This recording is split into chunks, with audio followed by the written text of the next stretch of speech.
do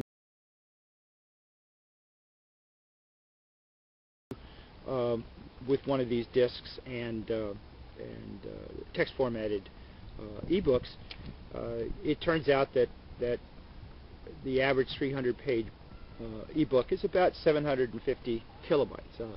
Of the 11,000 books that I downloaded onto this disc, actually, the average size was about 770K. So that means that if you could get your hands on a 200 gigabyte drive like this, that would be 250,000 books would potentially go on a device on media this size.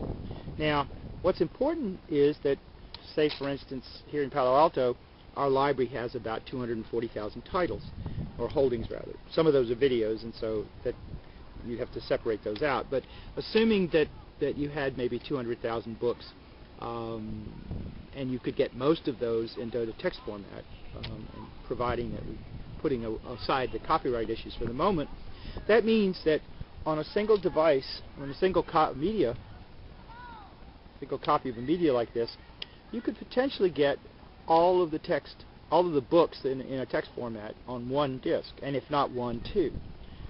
Certainly for books that needed to be PDF'd so that you could get full image pages, I think most of a small library like the Palo Alto Library would fit on two devices. And just for the sake of argument, let's suppose they were $200 each.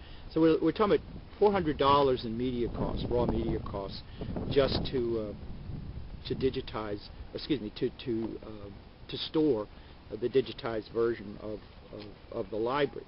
Now, there are lots of other costs involved, and even though these numbers are, eye-openingly small, they're too small to make much of, other than just to point out that we have the technology now to change the world in the way that libraries operate. Just as a point of order, I mean, many of you know that these are little memory sticks. You can get them in any number of stores. These days, they're even being sold in stationery stores. This one happens to be a 4 gigabyte memory stick. I bought it a few months ago. I think it cost about $40. I looked on the net today, and these same devices are running $10 to $20. The 16 gigabyte memory sticks are $40 to $100. 32 gigabytes are $100 to $150, and the 64 gigabytes, which are currently just coming on the market, are around $360. So all of a sudden, even though you might not be able to get a 64 gigabyte memory stick into this particular device, you can certainly put it in your PC and then download whole libraries, put whole libraries on one of these things, which is a little bit more convenient than, say, a Blu-ray disc. This is a DVD, not a Blu-ray, but the point is they're the same form, same size. They're just different media once they're out of the drive. So whether it's in this form factor or whether it's in this, we're talking 50 to 60 gigabytes are available now, which would hold literally 500,000 books at that rate. So excuse me, I got that wrong. 64,000 books would be available. 64 to 70,000 books would be available in one little stick like this. So libraries all of a sudden become a matter of little sticks. They become a matter of discs like this, discs that you can check out, discs that you can buy, discs that they give away. Because in the long run, if it turns out that as much as 80% of the world's books are out of copyright, then it's only a matter of time before those books are digitized and they're available somewhere on the net. Libraries need to begin to think about this. Libraries that want to develop huge footprints and build expensive buildings in the terms of $100 million, $200, $300 million to taxpayers, all of a sudden you don't really need a library that is a big box of books anymore. What you need to do is figure out what people need and how can you get that information to them, whether it's buying servers and doing digitizing of out of copyright books with your money, rather than buying a book and let it sit on the shelf. It's a lot better to buy a digitizer and digitize out of copyright books as fast as you can, and making those available to the world. Maybe it would be better to spend some money helping to create a consortium to digitize the Library of Congress.